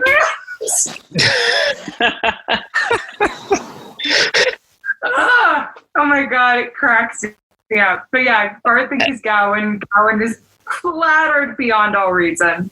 He's hard, doesn't know why. This is the greatest thing because we all thought fucking Tom Maryland was dead, right? We all were like, Tom Maryland was dead as a Doordale. Well, wait, we saw him like once, right? We saw him before this. We know he's back alive. 4 chapters ago. Now we're seeing him in the sheets. He's like there. We're so proud. He's like he's got a patron. Everyone's proud of him. He's got his fucking meta cheese. It's great. So he's there doing some shit. No one cares because the Kyrians suck as people. Yeah, they do. Yeah, they really are awful. Like, okay, Dark Friends first. Then we got Shan-Chan because of the slavery. Yeah. Because slavery sucks. Then we've got the what's it called? White Cloaks. They're there right there. They're like hard competing. Then we've got the Kyrians. Like, oh, okay, all right. That's not a bad totem. I don't mind that. Yeah. So they're Dark Friends, then Shan-Chan because of slavery. Yeah. Yeah. In fairness, the Dark Friends want to enslave the whole world. So she's not wrong. Sure. Yeah. It's basically Satanists, slavers, the KKK, and then you. A bunch of short people with dark eyes and dark hair. Yeah, with stripes. Yeah. Tom Cruises. The Tom Cruises. Yeah, and all the Tom Cruises. Yeah. Allie, we had somebody on 2 weeks ago that was convinced that everybody that lives in Carheen is just Tom Cruise. No, we're convinced of that. He loved the idea. Right. Tom. So it's... We had us Satan, 2 weeks ago. Hitler, the Grand Inquisitor, Tom Cruise. We think because of all the Carrion are short, they should all be played by Tom Cruise, no matter what. Just be in different makeup. They're running toward everything with no reason. All the time. And poorly. And doing it poorly. Here's your letter, Rand. I got to get to the foregate. Just constant sprints. Yeah, that's it. But with those short legs churning up. By the way, we've been in this chapter for quite a bit of time, but I have to say this: when we started this chapter 10 years ago, Tom said the only part I'm interested in is Carheen and Cougars, and that's it. I mean, it is fascinating. Yeah, and then I said they actually allude to Rand's flute as a dick, as Jono has done many times, and we died laughing for like 5 minutes. And there's also the fact that it's Brienne Taberwin who Landwin fucks later on. Great for him. Wait, who fucks later on? Shit. Yeah. Jono. I actually didn't hear what he said, but I'm not going to repeat it, or haven't repeated, rather. Oh, look, cat. All right, we're good. We're almost there. Your cat's asshole looks great. Thank you. And then cats, they're like really proud of their assholes. They made their own. Jono's really proud of his asshole. Assholes. The Real Housewives of Kyrianen come into play. Yes. So fantastic. Thank you. This is what a real professional podcaster sounds like. Okay. So, no. So there's Elaine. There's Belle. Okay, I can't pronounce it, so I'm going to call her Belvedere. That's correct. Good. Their husbands aren't home. The first one's like, come play the flute for me, which I'm like, honey. Listen, I don't know if you guys know Atherton, California, but that's where I'm from. That's where, like, it's 1% land. And listen, I know what fucking a come on sounds like from a creepy rich person, okay? I know what a come on sounds like, too. What? I'm just kidding. Of course you do. And Belvedere wants to talk, which I go, honey, and your husband's not home. Because they just want to make Rand their pool boy. Yeah, basically, yeah, for sure. They're going to make 100%. Him wear a little stringy thong, and they're going to make him clean the pool. I would watch this. Hey, wait, why aren't there any pools in the Wheel of Time? No one can channel Earth. There would be. I mean, there's communal baths in Shinar. No pools? No manners with pools? Of course there's a bad. That sounds like Robert Jordan shit. He's like, let's make all the women be naked and write in, but none of the men. Not one. No one, man. No. Look, no one wants to see what they got going on. Yeah, it seems sexist, but in reality, let's just be honest. Men are disgusting, and women are very attractive. Just men are objectively on both sides of the spectrum. We don't know where we fall on the circumcision scale here, so no one wants to see that, like, hooded penis. Like, we don't really know. That's all it is. That's all it is. Robert Jordan's just aware of how disgusting men are, and no one wants to picture it in their minds. No one wants to think about it. That's it. No one wants to think about the horny. No men or no women want to think about a naked man. Men, and maybe some women might want to think about a naked woman. That's all. That's it. They're called pillow friends. Like 60% versus 0. That's all I'm saying. Moving on. You won't be free until everyone gets to get naked and write in. That's my feeling. So one of my favorite parts of this chapter, and I'm sure we touched on it 10 years ago, was the fact that Rand walks into one of the rooms and he sees like a brass section playing horn, and he starts staring them down like they may be playing the Hornevalier. And the idea of that is this. It's still so just perfectly charming, the idea of it. It is the most. Sorry, I almost spit out my beer. Love that. It's also the dumbest fucking thing that's ever crossed his mind. Also, when he's talking about it in the books, it's like he's like, well, that one has a straight horn, but that horn is curved. No. Oh, no. Like, he's actually thinking about it. Like, it could be happening. And that's I don't think any of these party guests are the heroes return from the horn. And that's not like, holy shit, please goddamn listen to one of the Aes Sedai. Just one. Pick one to listen to, because exactly. Yeah. That circles back around to your point from chapters ago, Allie. Yeah, I'm honestly, like, you're too stupid to live, so please God, pick somebody to listen to. Holy shit. That is too fucking good. I forgot about that part. All right, before Allie wraps this up, I have one last thing that Tom said and Jono said. These are 2 quotes from Jono and Tom from our episode a million years ago. That is the fucking greatest thing they've ever uttered out of their mouths. They were talking about the Carrion and Cougars and Rand. And Tom said, that fancy-coated flute-dicked boy is about to show up to your party. Get ready for it. Was amazing. And Jono just responded with, he can play my G sharp all night.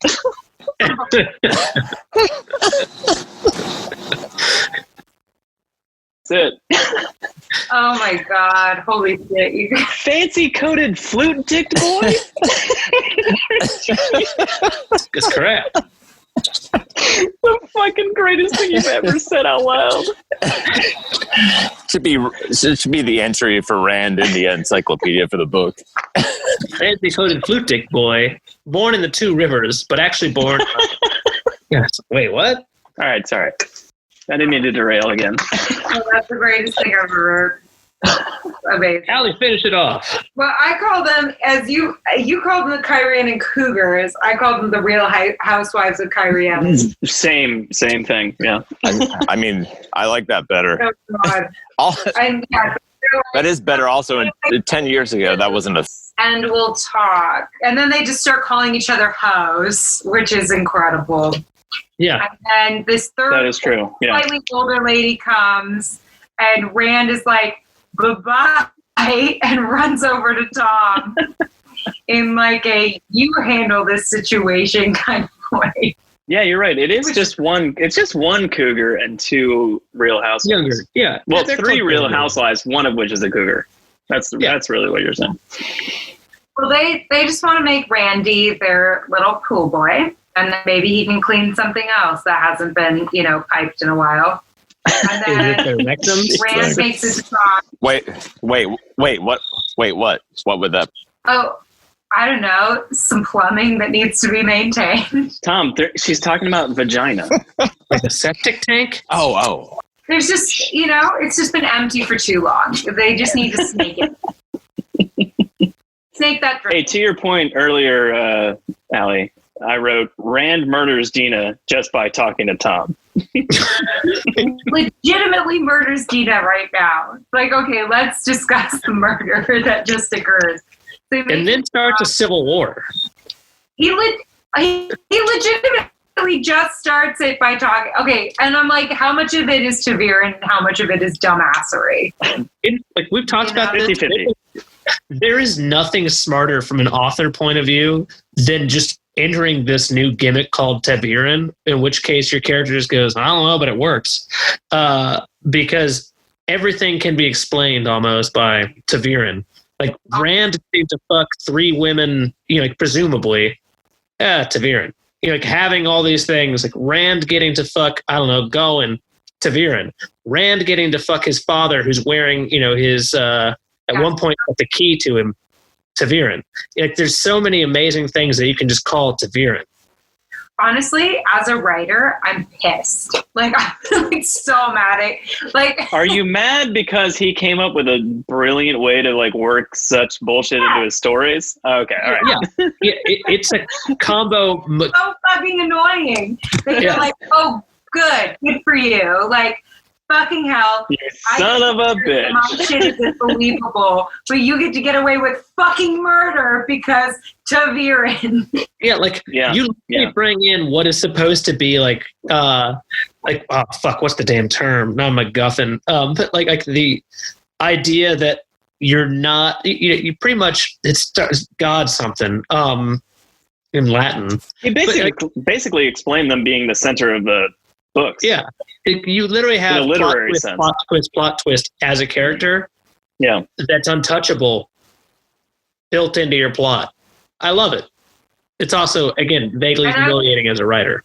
I was talking in the Discord that we have through the Stuck on Arrakis Discord about how, like, I've noticed that a lot of women are getting naked and I haven't yet to see a naked dude.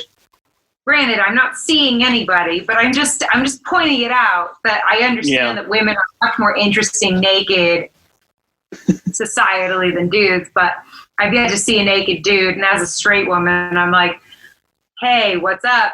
And this guy writes back like, very respectfully, like, well, there's a reason for that in the novel, in the series. And really? I'm like, I bet. No, I bet, because Robert Jordan covers his ass incredibly well. But like, a part of me is just like, fuck you for covering your ass. It's funny. I don't think I started doing it yet. Like, so we're in our podcast from a million years ago. We're only on episode like 7 or so. And I don't really think I started doing it, but I started keeping track of every single time someone was like naked, basically. And it just became like a joke, like over the podcast over the years, like I would just keep doing it. There's surprisingly not more naked men than women. I'm just saying in general, there's a lot more than you would think, I think is what I'm saying. Yeah. And I don't know that anything pops out this early in the series. However, I'm interested. I mean, like right off the top of my head, I can think of like a scene where Rand, Matt, and Tom and like Lan were all fucking naked getting into bathtubs before like you ever saw any girl naked. That was like book 1. Yeah, it's in book 1. That's when they're in Bear Lawn, and I have that called Bear Back Lawn personally. That's what I'm saying. So it's easy to forget because it's so forgettable. But they're basically just standing around naked getting into bathtubs together. And I'm like, you get to see Rand's dick and Matt's dick and Lan's dick and Tom's dick before you see any women's boobs, let alone a vagina. I think you're just not picking up on all the little subtleties, Allie. Probably because a lot of male dick in this. Didn't embellish bits and bits. Yeah, it's because he writes it like, and the guys took off their clothes and they took a bath, whatever, and then also the girls took off their clothes and holy shit, did you see those tits? That's exactly right. Yeah, it's just the way it's written. And I'm just saying, you got to pay attention to the male dick. It's there. Yeah. It's there. Robert Jordan wrote it into the book. It's there. It's all over the pages. Allie, I think you're being a little close-minded. He doesn't find anything interesting about it because it was normal to him on occasion. And honestly, it was something rare to see a woman because he was very in touch with his sexuality, which was, of course, skewed towards either side. But so it was just more of a or the rarity. mystery man, Sean Chan. Yeah. Okay, call me out. I honestly don't remember the fast scenes at all. It's like you haven't read these books a dozen times to know when all the dick scenes are. See, all you can picture in your brain is Moraine running naked down a hillside. That's all I see. See? But there's other scenes. That's my Because the hillside is shaped like a penis. You know what? I mean, even in the beginning of this book, there's a bunch of Rands naked in a bath with many other people, mostly men, and then the women come in and he gets embarrassed and runs away because he's a never Because dude. they ruin it. There were not supposed to be women. It was supposed to be, an all-male scene. That's the beginning of book 2.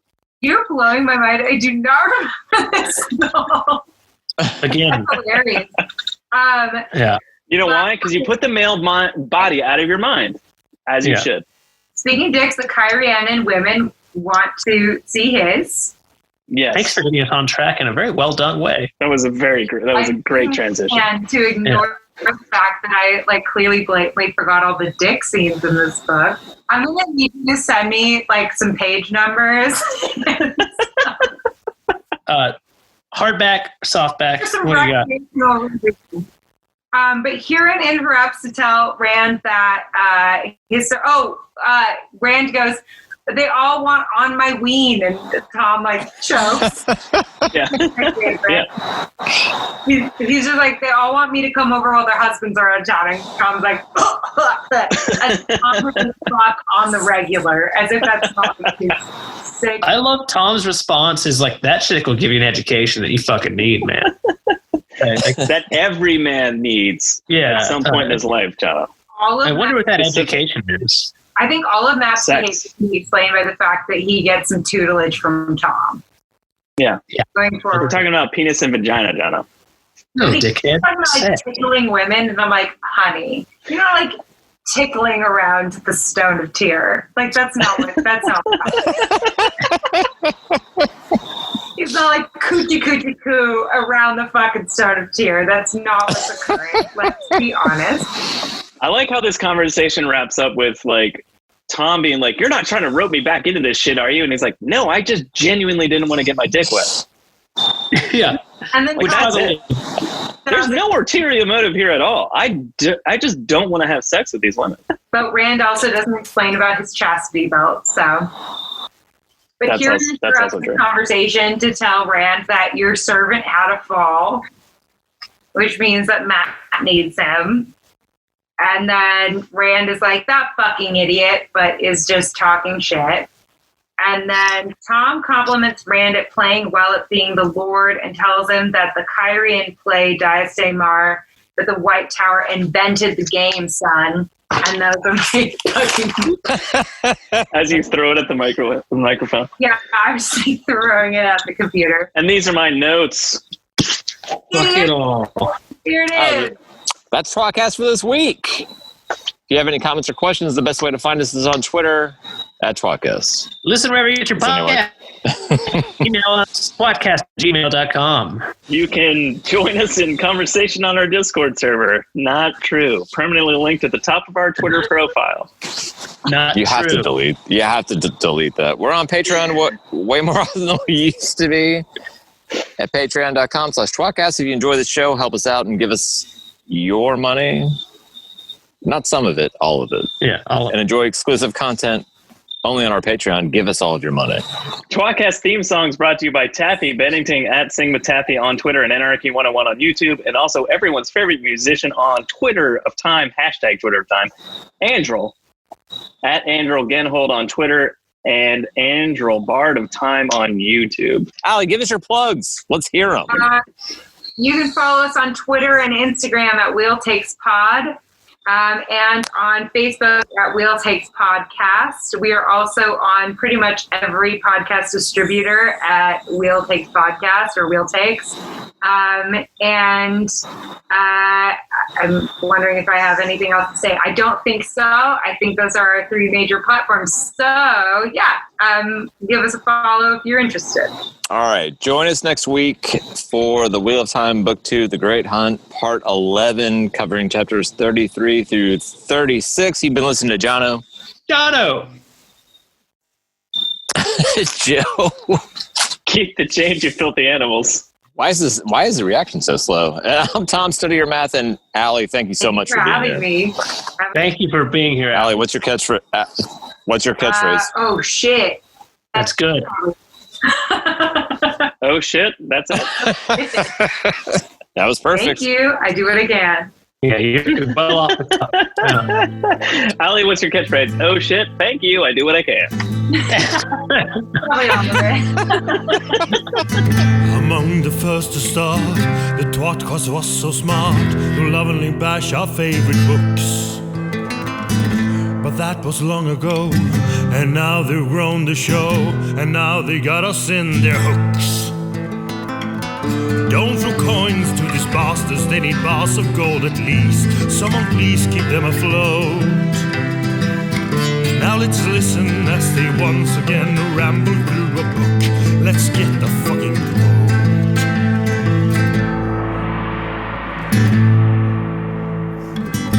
One of them is Tom, but he is barely on. Sometimes he calls into the show. Another one is Jono.